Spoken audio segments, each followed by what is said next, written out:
They I continued. know they went to the funeral and They continue to look for him. They've even asked his niece, a 12-year-old girl, when's the last time she saw her uncle. And John had been gone for over 6 months at that time, and they knew he was gone. But they continue to do that. Their whole thing is designed to intimidate your family, to break up your family, to separate you from your family, to force you to tell lies. And exactly. we as the San Francisco 8, we Meanwhile, the real criminals and the real torturers, have never went to jail for the murder of Fred Hampton, Mark Clark, 37 Black Panthers that was murdered in this country. Nobody went to jail for that, that's right. right? But you got Panthers all across this country that's been in there, like Romaine Chip Fitzgerald, who's been in there for the past since 1969. Right. One of the oldest political prisoners in this country. You got Ugo Pinell, 44 years. Right, and then Ruchell still McGee, today they would not 45 acknowledge, years. they won't even acknowledge any of these people as being political prisoners, but still they're in jail for their political Yeah. activities and Mumia their on political death row, 26 years for a murder they know that he very didn't well do. he didn't do. Well, the same thing happened with Geronimo Pratt. Of I mean, course, he stayed in jail 27 years. 27 years for a murder that he didn't do. There's Exactly. numerous cases where they found out that these people was not involved in, and some of the acts they did them themselves and used those acts to frame people and put them in jail. Okay, one of the things that I want to get to now is, well, I especially want to get to now are your co-defendants. We've mentioned Ray Boudreau, Herman Bell, Jaleel Muntakim. There's Richard Brown. We call him the mayor of San Francisco. Right, uh, Francisco Torres. Francisco Torres, Yes, and Hank Jones. Hank Jones. Right. Yes, and talk a little bit about each of them. Well, each one of those brothers are very dear to me.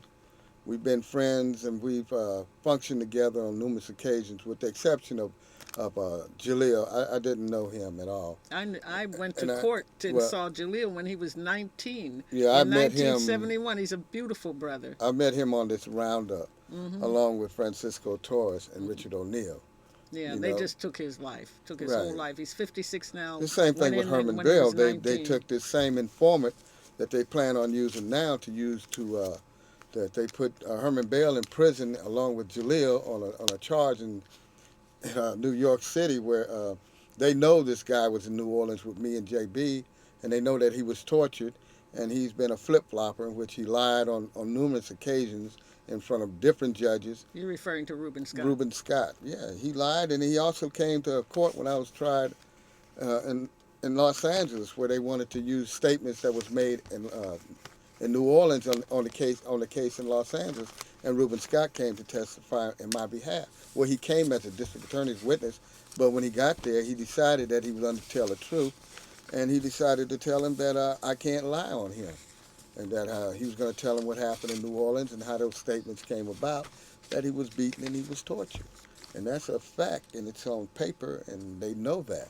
And they also know that immediately after he testified on my behalf about him being tortured, he was whisked off to New York to testify against Herman Bell and Julia Bottom. And he also refused to testify against them, citing that the district attorney was trying to get him to lie. But Reuben, he was a broken man, and he was like, he'd been beaten so bad that once they get him by himself, whatever way the wind blows, that's where he's going. And so he changed his testimony there. Right. And in the process of that, you got Jaleel and Herman in prison for the last 35, 36 years. Okay, now let's fast forward to right now in San Francisco, the last court hearing on April 21st. Uh, Talk a little bit, we only have a minute or two left, and a little bit about where the case is going, where it is now, when the next hearings are, when the preliminary hearings will begin. Well, right now, we're in the process of going to preliminary hearing on the 8th of September. Also, there's a motion up in front of Judge Moscone to let Herman Bell and Jaleel Bottoms go back to New York until then, because they've been in that cage downtown on 850 Bryant Street since January, over a year now. Yeah, They January have no sunlight, and they're 2007. locked up just about 24 hours a day. They only get No, a don't even get a radio. No, they provide television for them, but you know. Well, that's it. Will you give out the website, please? www.freethesf8.org. Okay. And fight the GA cuts on Monday, April 28th. Gather at 9:30 a.m. at 1221 Oak Street. 10 a.m. Press conference. 10:30 public hearing on the fifth floor at 1221 Oak Street. Public hearing about these general assistance cuts. 6,000 will be cut for 6 months off GA, and 4,000 are black. Uh, Tune in next week for Dennis Cunningham, Champion of Justice. Thank you for watching. Freedom is a constant struggle. Thank you very much. I blew it.